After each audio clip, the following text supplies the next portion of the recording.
The key would not turn. I stood on the porch of the house I had lived in for 7 years, with a brass key I had carried since I was 25. And the lock just held it, the way a stranger holds a handshake. 7 years I lived in that house, taking care of the man who owned it.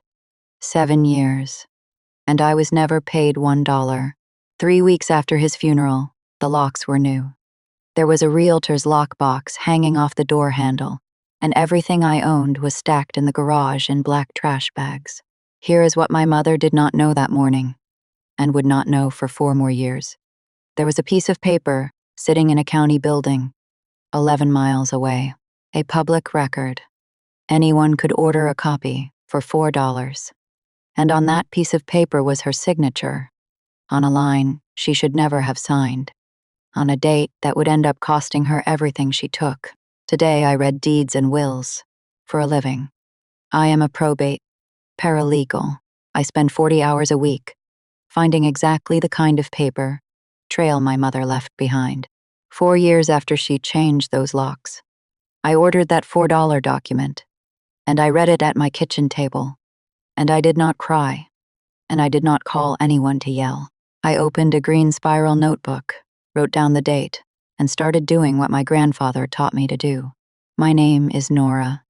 I am 35 years old, and this is the story of how the woman who threw me out with trash bags ended up owing me $350,000 by order of a judge with interest. If you have ever been the one relative who did all the work and got none of the credit, comment the word key below and stay with me, because every single thing my mother built on that lie is about to come apart one page at a time. To understand that morning on the porch, you have to come back with me 9 years before it, to the first time I ever slept in that house, as more than a guest. That is the only jump backward I am going to ask you to make. From here, everything moves forward, straight toward the morning. The key stopped turning, and then past it. 7 years before that morning, I was 22 years old and halfway through a nursing program in Dayton, Ohio. 2 more semesters, and I would have been a registered nurse. I had the textbooks. I had the loans. I had a clinical rotation lined up at a hospital I loved. Then my grandfather, Walt, fell in his kitchen on a Tuesday in October and lay on the floor for 6 hours before a neighbor found him. Walt was 79. He was my mother's father. He had built houses for a living, real ones, with his hands, for 40 years. And then he built one more for himself on Linden Street, a small white 2-bedroom with a workshop out back. And that was the house he intended to die in. He said that sentence out loud, at Thanksgiving, at Easter, at every family dinner where somebody floated the words, assisted living. I am going to die in the house I built. He said it, the way you say your own name. After the fall, the family had a meeting. I want you to picture it, because if you have ever been in one of these meetings, you already know how it goes. My mother, Carol, sat at the head of Walt's kitchen table with a legal pad. My father sat beside her and looked at his hands. My brother was there on speakerphone from Denver, where he was finishing an MBA that my parents were paying for. The problem was stated like a math problem. Walt needs someone in the house. A facility costs money. A professional aide costs money. And then every face in the room and the voice on the phone turned toward the one person at that table, who was single, childless, and only halfway through a degree. My mother did not order me to do it. That is important. That is how she worked. She never once in her life gave me an order I could point to later. She laid out facts in a calm, reasonable voice, the way a bank explains a loan, and then she let the silence do the pushing. She said, "It would just be 1 semester, Nora. Just until we figure something out," she said. "You are practically a nurse already. It is basically the same experience." And when I asked, quietly, whether there would be any kind of arrangement, any stipend, anything at all. Because I was about to give up a paid clinical placement, my mother put down her pen, and she smiled at me with real warmth, actual warmth, and said the sentence I would hear in my sleep for the next decade. Family doesn't invoice family. Everyone at the table nodded. My father nodded at his hands. The speakerphone said, "That is really well put. Mom, hold on to that sentence. Family doesn't invoice family." You are going to hear it 3 more times in this story, and the last time you hear it, it will be coming out of my mouth, in a conference room, in front of 2 lawyers, and it will mean something very different. I withdrew from my program that Friday. The woman at the registrar's office asked if I was sure, because withdrawals after the deadline forfeit the semester's tuition, $4,100, gone. I signed the form. That same month, my parents wired my brother's spring tuition to Denver, $11,000. I know both numbers because I am the one who drove my mother to the bank, because Walt's fall had happened during her tennis league, and she had errands to consolidate. 1 semester. That is what she said. Keep count with me, because nobody else in that family ever did. I moved into the back bedroom of the house on Linden Street, with 2 duffel bags and a box of nursing textbooks. I told myself I would finish later. Here is what those first years actually were. And I will keep this short, because you did not come here to watch someone cook oatmeal. I woke at 6. I did his medications, morning and night. 14 pills across 5 bottles. And the schedule changed every few months. I drove him to appointments. I cooked. I handled the falls. And there were more falls. I learned to shave another person's face. I learned that you can love someone completely and still stand in a bathroom at 2 in the morning, wanting to scream into a towel. And I learned something else in the first month that turned out to matter more than all of it. My grandfather wrote everything down. Walt had a habit from 40 years of building houses where a forgotten measurement costs you a wall. He kept a spiral notebook on the kitchen counter, always a green one, always the same brand from the hardware store, and he wrote down everything that mattered. What the doctor said, what the roofer quoted, what day the furnace filter was changed. When I moved in, he slid a brand new green notebook across the kitchen table to me, along with a pen, and he said the second sentence, "You need to hold on to. If it matters, write it down. Ink is patient." I thought it was a sweet, old habit. I did it mostly to humor him. Every pill, every dose, every appointment, every fall, every dollar of my own money I spent. When the grocery budget ran out before the month did. Date on the left, fact on the right, the way he showed me. I filled a notebook about every 8 months. I kept the full ones in a shoebox in my closet, because throwing away his handwriting system felt like throwing away him. I want to be fair here, because this genre loves a cartoon villain, and my mother was never a cartoon. Carol came by the house twice a week, always with something in her hands. Groceries, sometimes. Flowers. On his birthday. She managed what she called the big picture, which meant the property taxes, the insurance, and, increasingly, the paperwork. She spoke to his doctors in a warm, competent voice.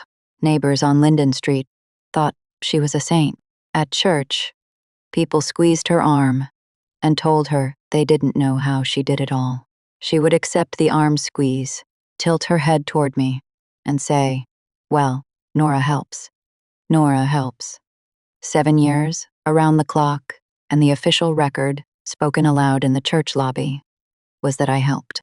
If you have ever been the person who did everything, while somebody else collected the credit for supervising you, you know that particular flavor of erasure.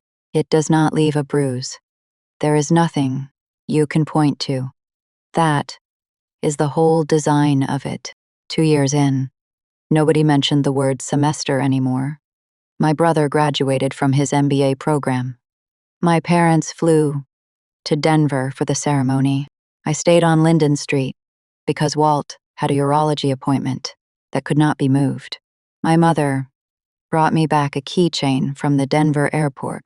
I remember standing in the kitchen holding a $2 keychain, doing the math on what my forfeited nursing license would have earned me by then, and deciding not to finish the math because the answer had a comma in it, and I still had to make dinner.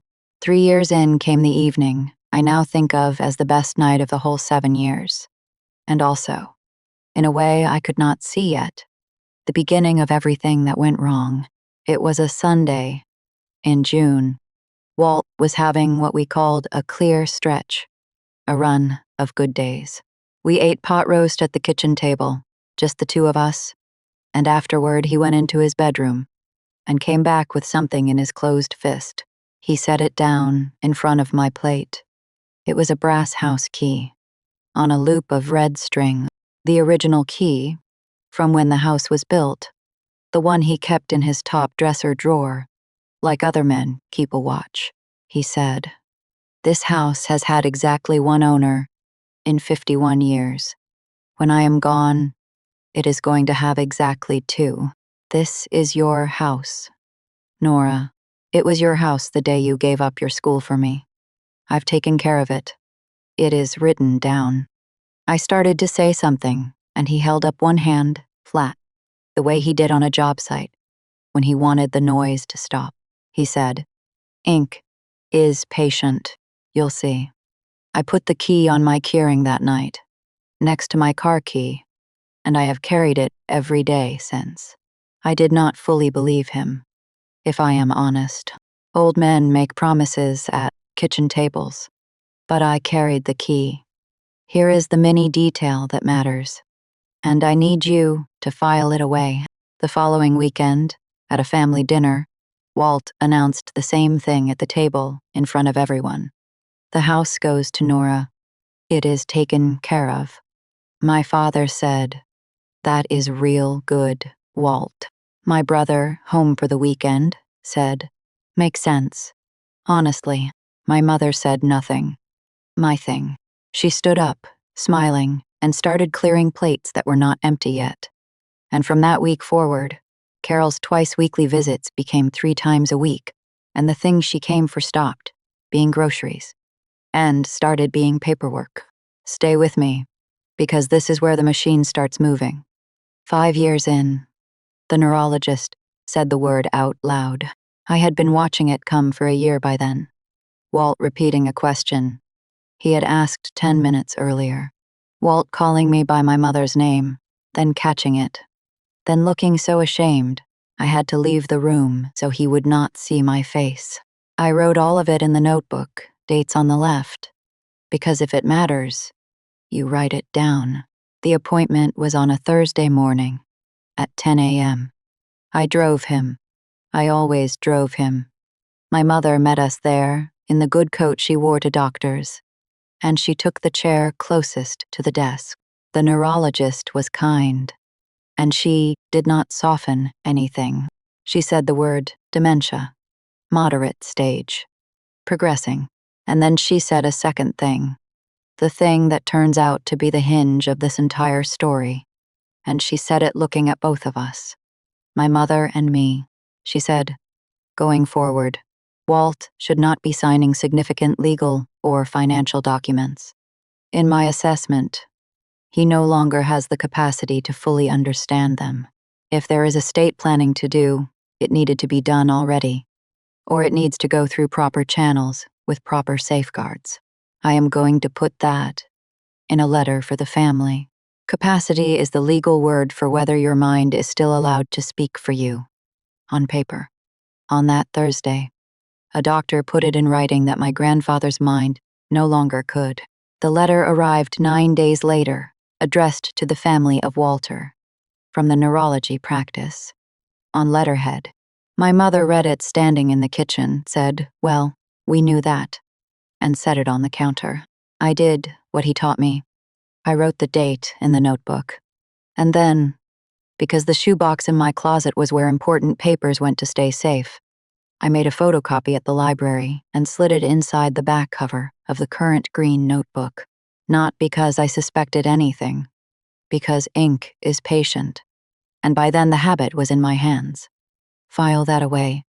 A doctor's letter, on letterhead, dated, saying my grandfather could no longer legally sign for himself.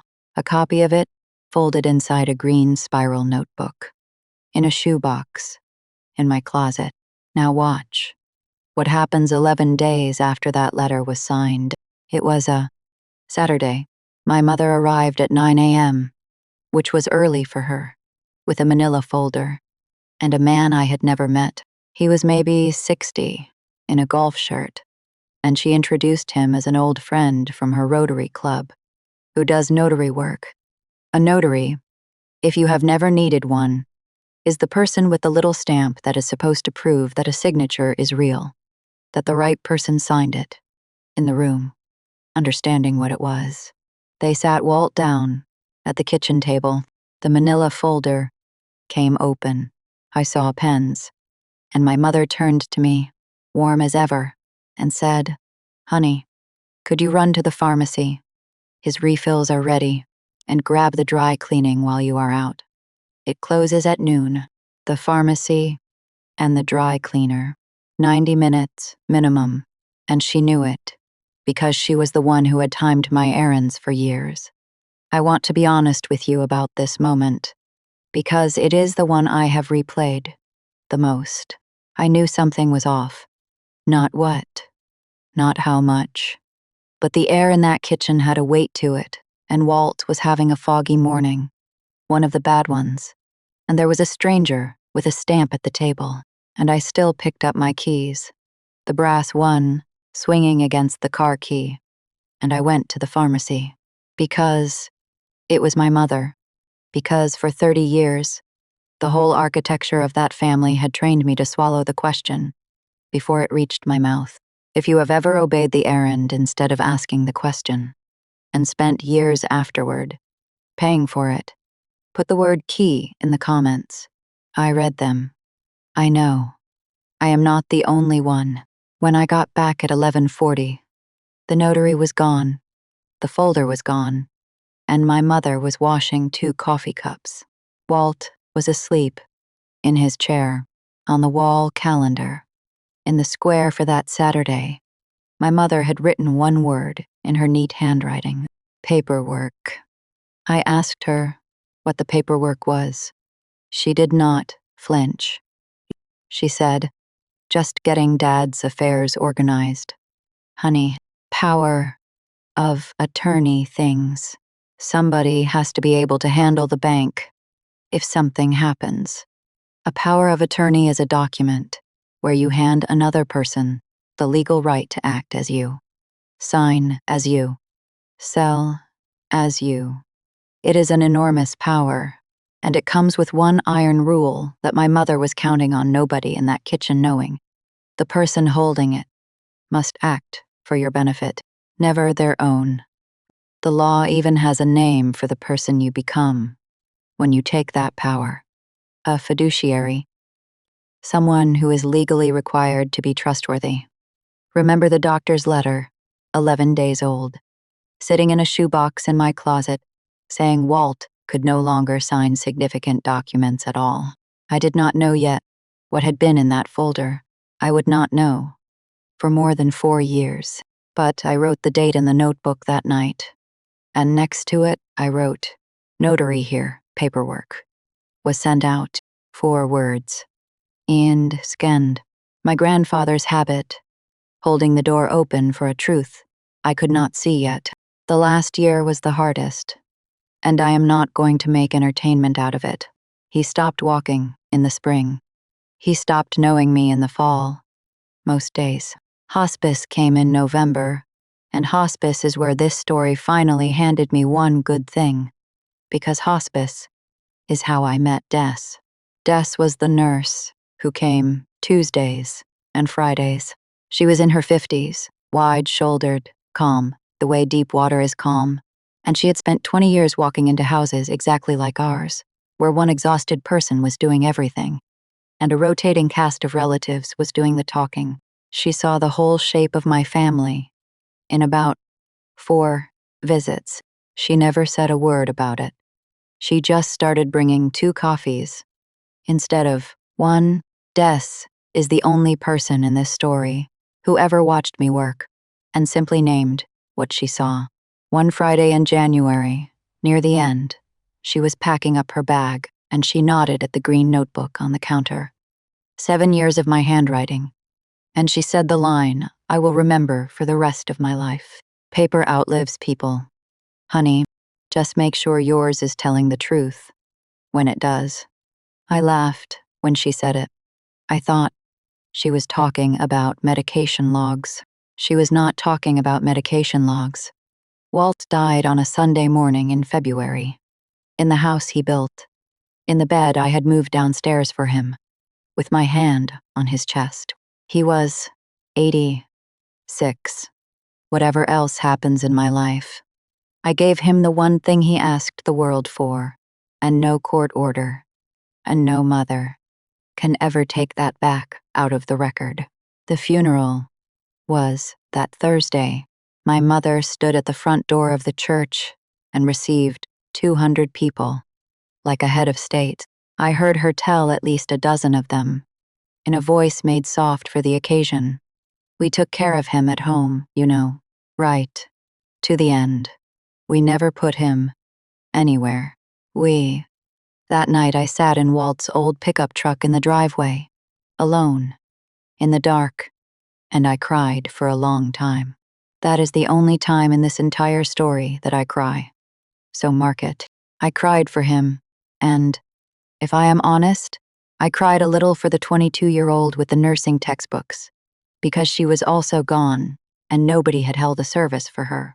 Then I wiped my face, went inside, and wrote the date of my grandfather's death in the green notebook. On the left, the way he taught me. 3 weeks later, came the morning.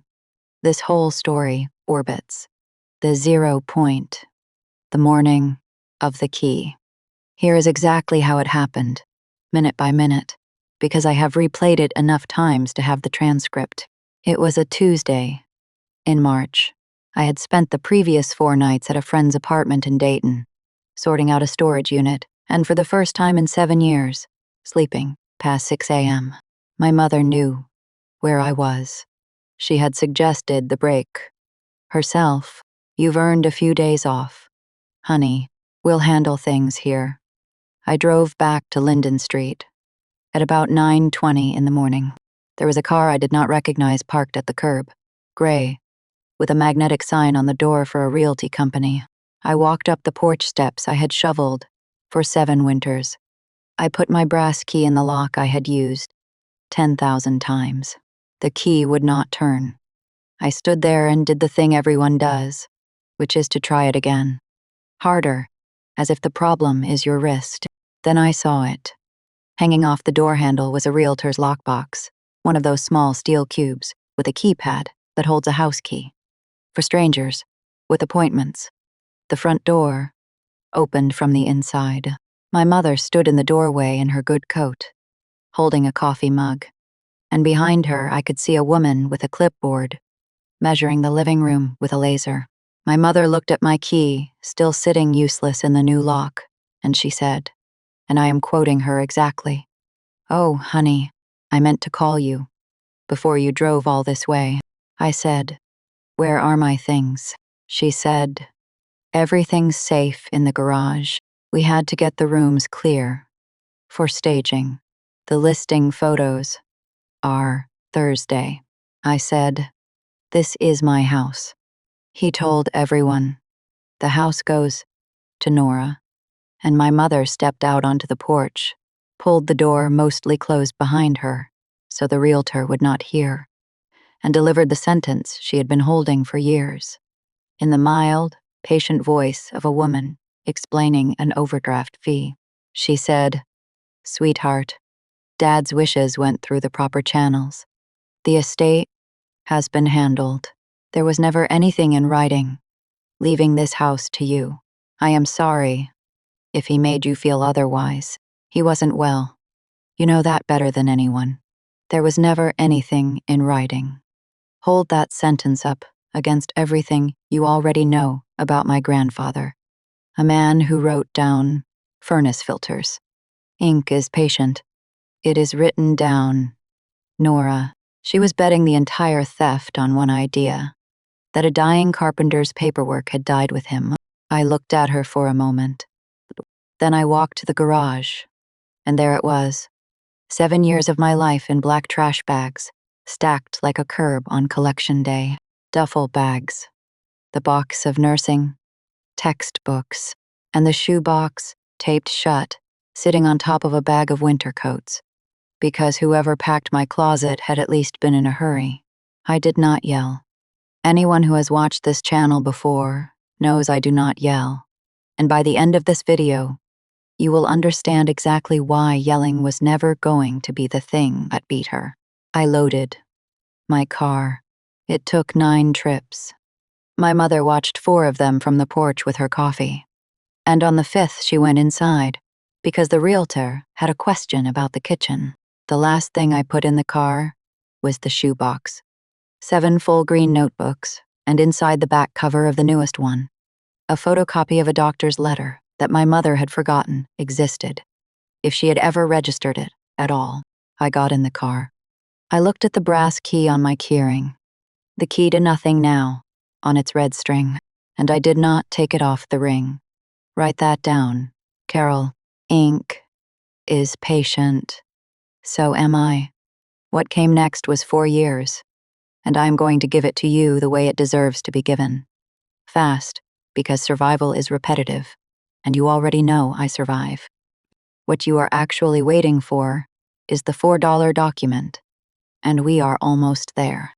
Week 1, a motel off the interstate, $79 a night, eating cereal out of the box. I was 29 years old with 2 duffel bags, no degree, no employment history a resume template would recognize, and a checking account holding $1,940, which is what 7 years of skipped haircuts and my old savings had left me. I texted my brother, not for money. I asked whether he had known about the house, and I asked, since the estate was apparently handled, whether the estate might at least reimburse the money I had personally spent on groceries and prescriptions over the years, because I had it logged. To the dollar. $11,260 of my own money, across 7 years. I had the notebooks. He replied in 9 minutes. I still have the text. He wrote, "That is between you and Mom. But honestly, Nora, family doesn't invoice family." There it is again. Second time. From Denver. From the MBA. I helped pay for by not existing as a financial obligation. I put the phone face down on the motel bedspread, and I looked at the shoebox on the nightstand, and something in me went very quiet and very level, and stayed that way for 4 years.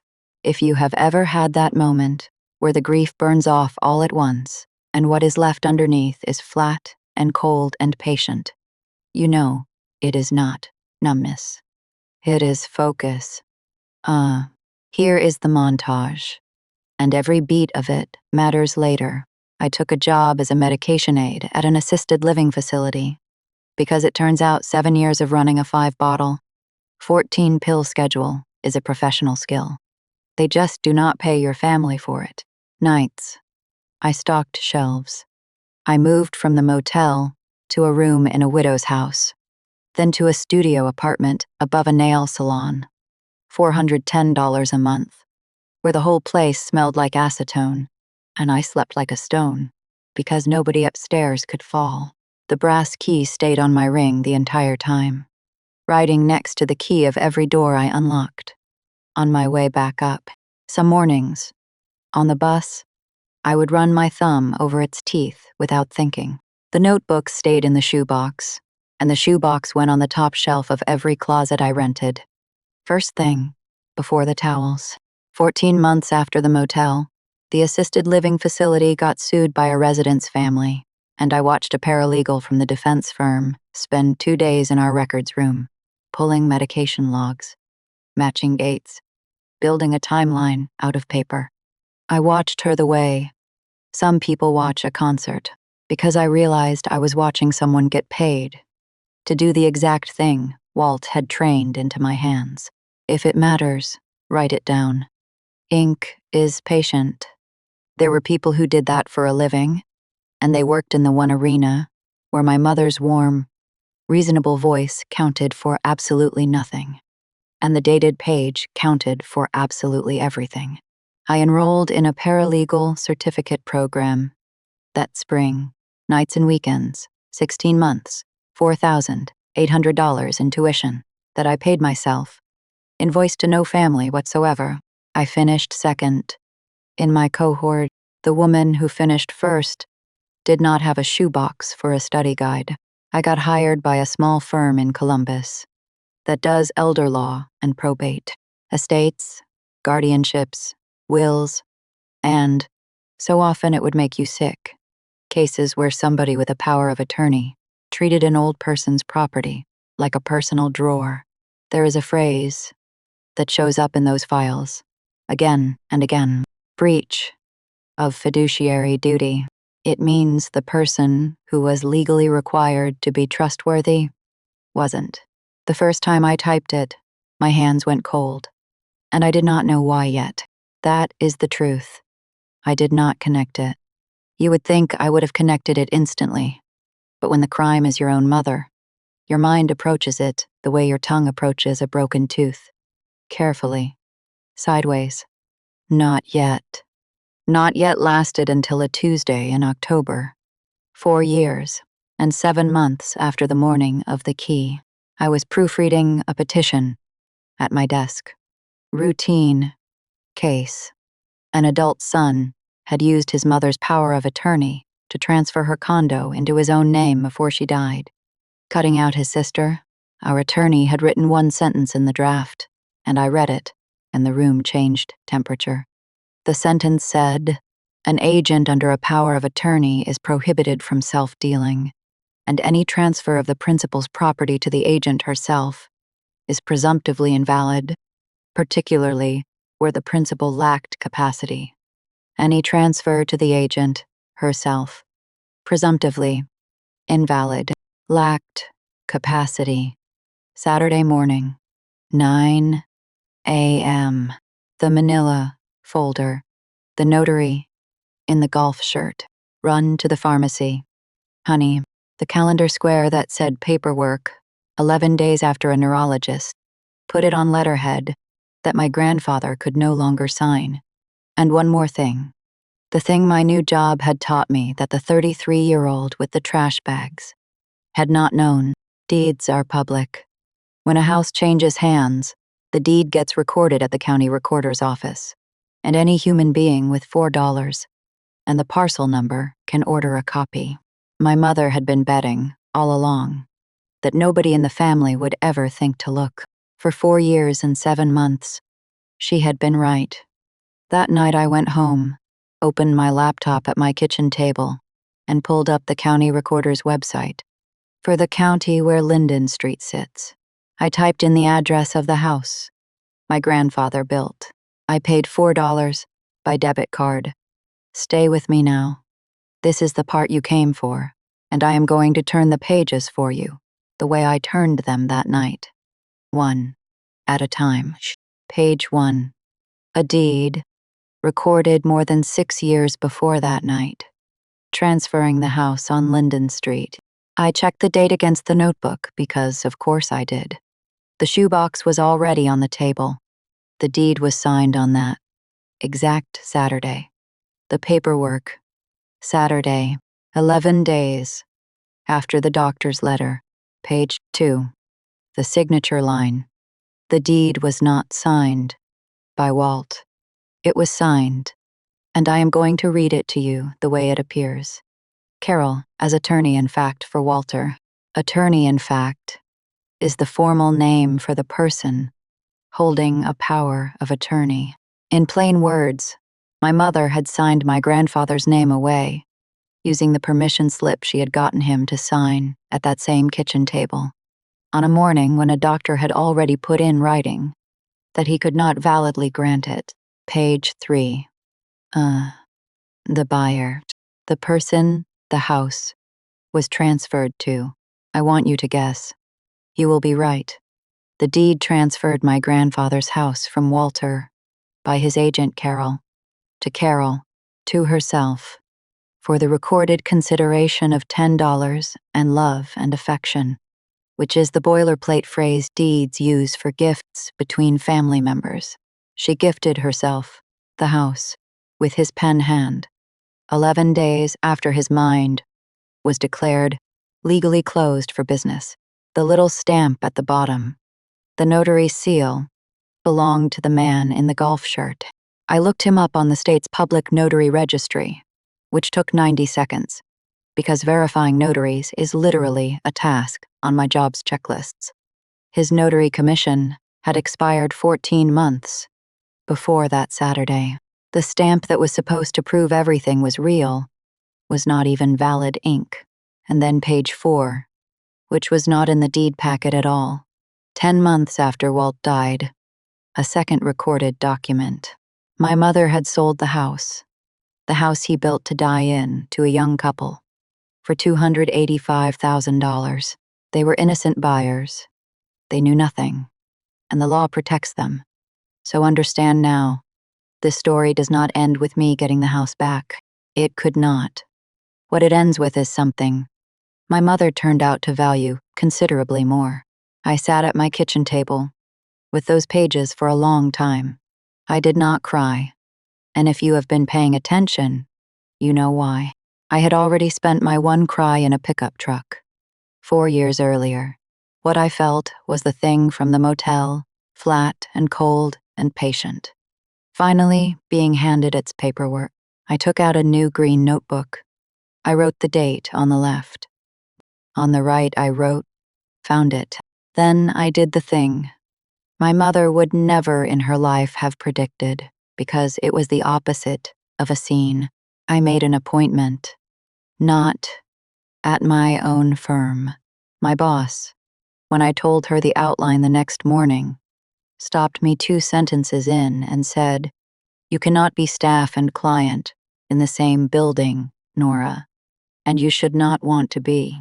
She wrote a name on a sticky note, an attorney across town. A woman, she said, was the best fiduciary litigation lawyer in 3 counties. Fiduciary litigation, suing the trustworthy people who weren't. I hired her with my own money. The retainer was $3,500. I want you to notice that I have now told you the price of everything in this story. My forfeited semester, my brother's tuition, the motel, the studio over the nail salon, my certificate, this retainer. And that is not an accident.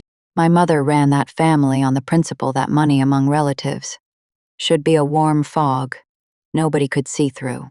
Every number I say out loud is a window broken in that fog.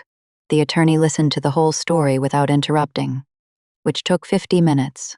Then she asked me exactly 2 questions. First, is there a will? I told her the truth. I did not know. My mother had stood on that porch and said there was never anything in writing. And Walt had stood in his kitchen and said, "It is written down." One of them was lying, and I had spent 7 years learning. Which of them wrote things down? Second question, do you have any records of your own? I put the shoebox on her desk. She went through the notebooks for a long time. Dates on the left. 7 years of medications, appointments, falls, expenses. The photocopy of the neurologist's letter folded inside the back cover, dated 11 days before the deed. When she got to that letter, she read it twice, set it down flat, squared its corners with her fingertips, and looked up at me with an expression I have since learned to recognize on lawyers. It is the face they make when a case walks in, already built. She said, "Who taught you to keep records like this?" I said, "The man whose house she stole." We found the will in 11 days, and it was not luck. So put your suspicions away. It was procedure. Wills are usually drafted by attorneys. Attorneys keep originals in fire safes. And there had only ever been one lawyer in Walt's orbit, the same semi-retired estate's attorney, who had done his closings for 30 years. My lawyer wrote to him. His office called back in 2 days. Yes, he had prepared a will for Walter. Yes, he still held the original, signed and witnessed, dated in June, 3 years before that final Saturday. Back when the neurologist herself would have testified his mind was clear. The will left small cash gifts to my mother and my brother. It left his tools to my father, which, hold on to that. And it left the house on Linden Street and the checking account attached to the household, too, and the attorney's office. Read this to us over speakerphone while I stared at the table. My granddaughter Nora, who gave up her own path to walk the end of mine. He had written it down 3 years before he gave me the key. The kitchen table was not a promise. It was an announcement of paperwork already filed. Ink is patient. It had been sitting in a fire safe across town for 8 years, waiting for one member of that family to stop believing my mother and start believing him. And there was one more thing in that file. And this is the moment I am not going to dress up in writer's language, because it does not need any. Stapled inside the folder was an envelope, in Walt's carpenter block handwriting, with instructions to release it to me if the will was ever contested or interfered with. The attorney mailed it. It arrived on a Thursday. 1 page. One page. Nora, if you are reading this, somebody tried to move a wall I built. Let them push. Macwindevene. Walls I build do not move. The house is yours. The key was always real. Love, your grandfather. How, check the account. I kept my own notebook. Check the account. The household checking account. The one the will had also left to me. My attorney subpoenaed the records, which is a formal legal demand banks must obey. And there, in the statements, was my grandfather's other ledger, the one he had been keeping in the only ink he trusted a bank to preserve. Starting the month I moved in and running for 7 years, a recurring monthly transfer into a savings sub-account, labeled in the memo field. 4 words, 1 word per year, at a time being more than a foggy man could manage. But he had set it up early, in a clear stretch, and the label read, Nora, back wages owed. He had been paying me the entire time, quietly, where she could not see it and could not stop it. $400 a month, every month, for 84 months, $33,600. That is not a fortune. That is something better. That is a man answering the sentence family doesn't invoice family. In Bank Inc. for 7 years, without telling a soul. The account had been emptied by my mother, under the power of attorney, 19 days after his funeral, along with everything else in it. $41,000, total, moved into her personal account, 3 weeks before she changed the locks on me. So let me now do for you what nobody in my family ever did for me, which is to put the whole theft in one place. Plainly, the house she deeded to herself and sold, $285,000. The account the will had left me, $41,000. $326,000, taken with a pen, from a man a doctor had already ruled could not lawfully hold one. That is not a family squabble. Where I live, 7 years of full-time professional home care would have cost more than that on its own. She did not just steal a house. She stole the thing the house had been payment for.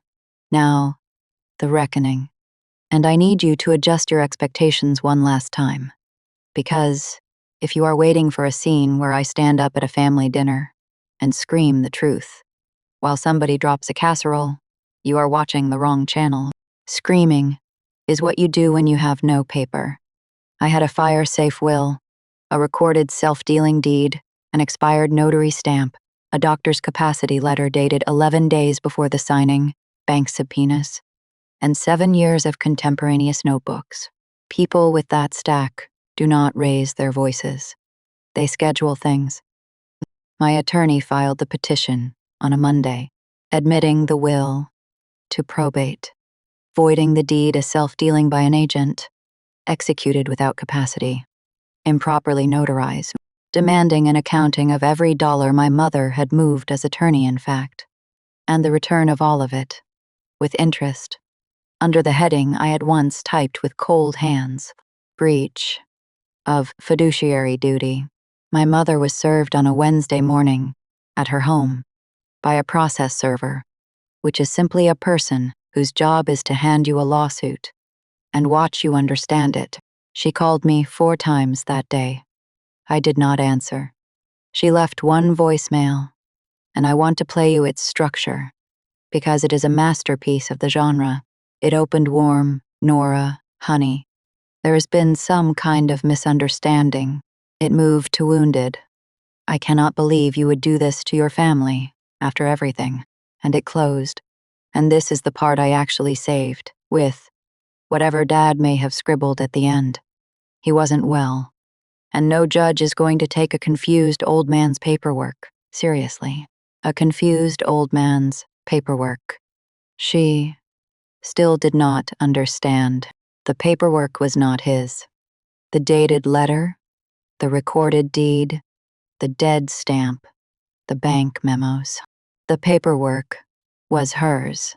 His was just the map to it. The confrontation, when it finally came, happened in a conference room, at a mediation, which is a formal settlement meeting lawyers hold to avoid a trial. 11 months after filing. A Tuesday, 10 a.m., a long table, her attorney, my attorney, a mediator, and the 2 of us. She wore the good coat. She looked older. She tried, the moment we sat down, to make it a family conversation. Honey, before the lawyers start, can we just... My attorney had prepared me for this, but honestly, Walt had prepared me for it 20 years earlier. Measure twice. Say it once. I had my statements written out, numbered, in a green spiral notebook, and I read them, flat, the way you read a punch list at the end of a build. 1. On a Thursday morning, almost 8 years before this room, a neurologist wrote that your father could not validly sign significant documents. You were sitting closest to the desk. 2. 11 days later, you had him grant you a power of attorney, and the same morning, you used it to deed his house to yourself, for $10 and love and affection, stamped by a notary whose commission had been dead for 14 months. 3. 19 days after his funeral, you emptied the account his will left to me, including 7 years of back wages he had labeled with my name, in his own hand, in the memo line. 4.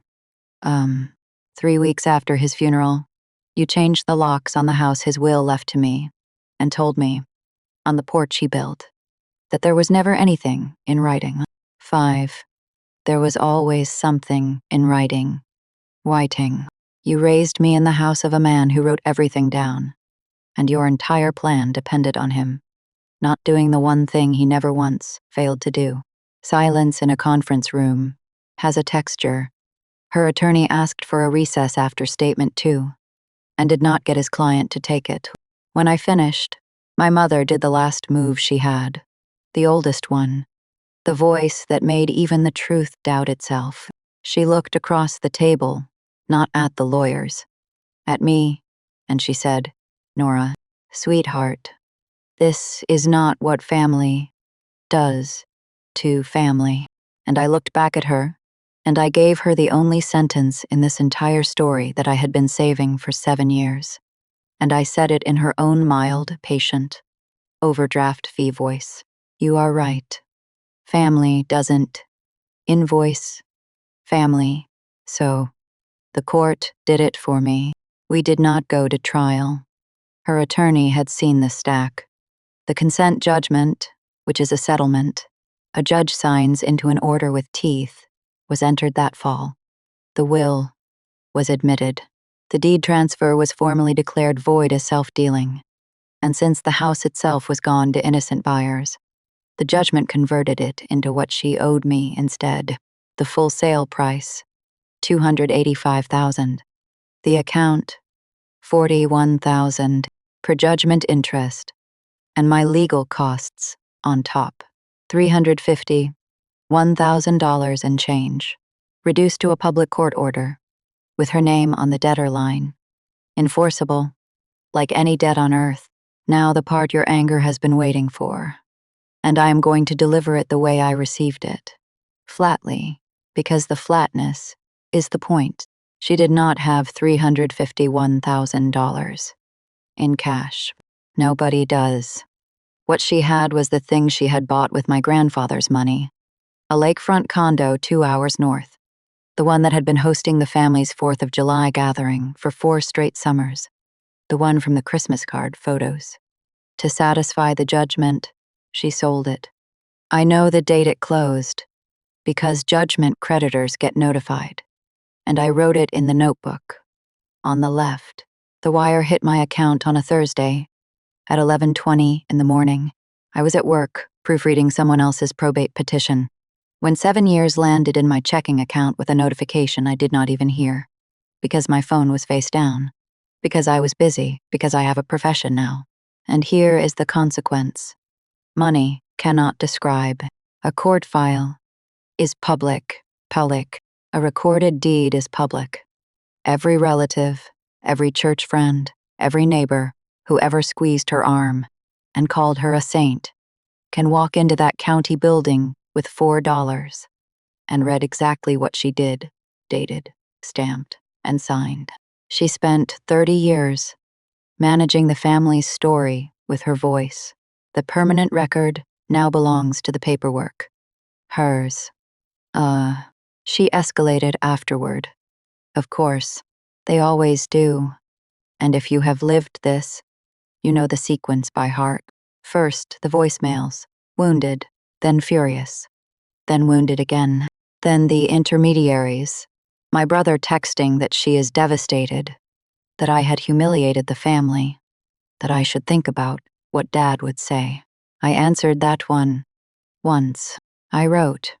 He already said it. It is in the court file. Exhibit 9. Then she appeared, one Saturday, outside my apartment, with a casserole dish, of all things, and stood at my door explaining through the wood that we could still fix this, as a family. I did not open the door. I stood on my side of it, holding my keyring, thumb on the brass teeth, and waited. And after 11 minutes, I heard her heels go back down the stairs.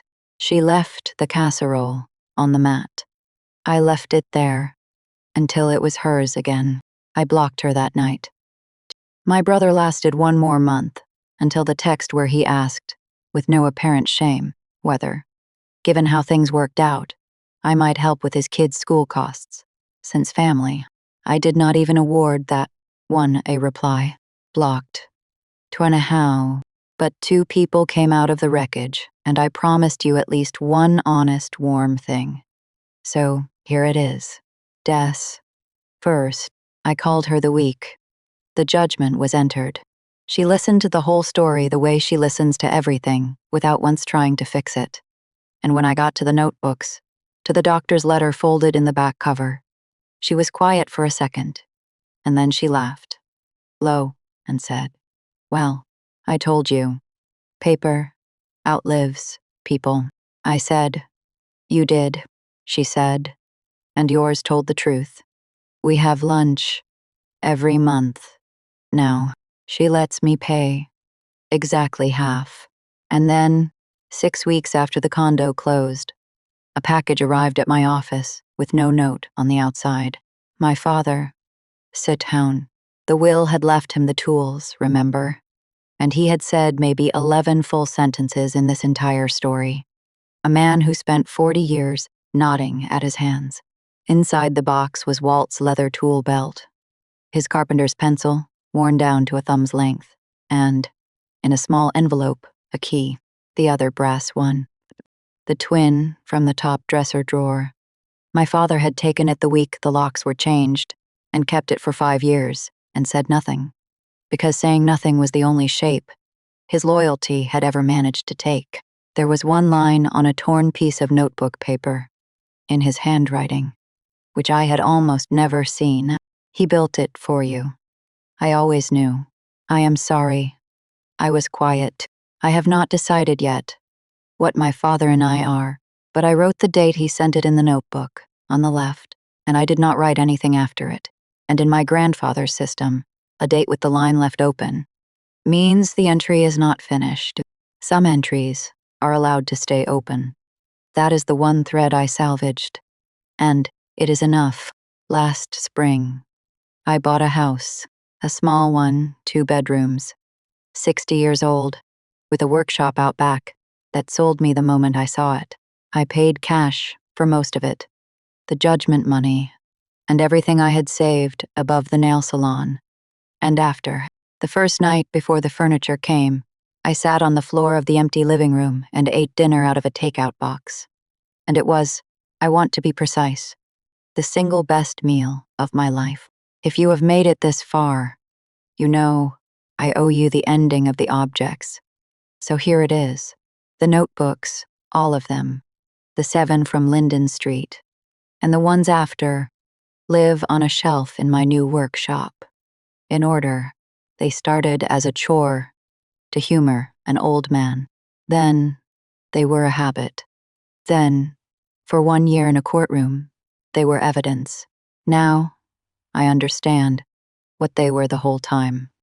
They were the inheritance. The house was just the money. What he actually left me was the discipline that got it back. If it matters, write it down. Ink is patient. It waited 8 years in a fire safe. It waited 7 years in a shoebox. It can wait longer than a lie can stand. And the key, the brass key on the red string, the one that stopped turning on a Tuesday in March. It never opened another door, and it never had to. It hangs now on a small nail my grandfather's own hammer drove, just inside my front door, where I see it every time I leave, and every time I come home. For 7 years, I thought it was a promise she got to break. It was never a promise. It was a receipt. My tame, proof that a man wrote something down and meant it, and that the writing outlived every voice raised against it. My mother told 200 people at a funeral. We took care of him at home. The court file tells the rest. Forever, for $4 a copy. Some families do not heal. They just finally get audited. If this story sounded like your family, if you have ever been the one holding the notebook while somebody else held the microphone, comment the word key below and subscribe, because there are more stories like mine, and every one of them ends the same way. Eventually, 1 page at a time. My name is Nora. I am 35 years old. The house I live in is small, and every key on my ring turns. That is enough. It is, in fact, everything.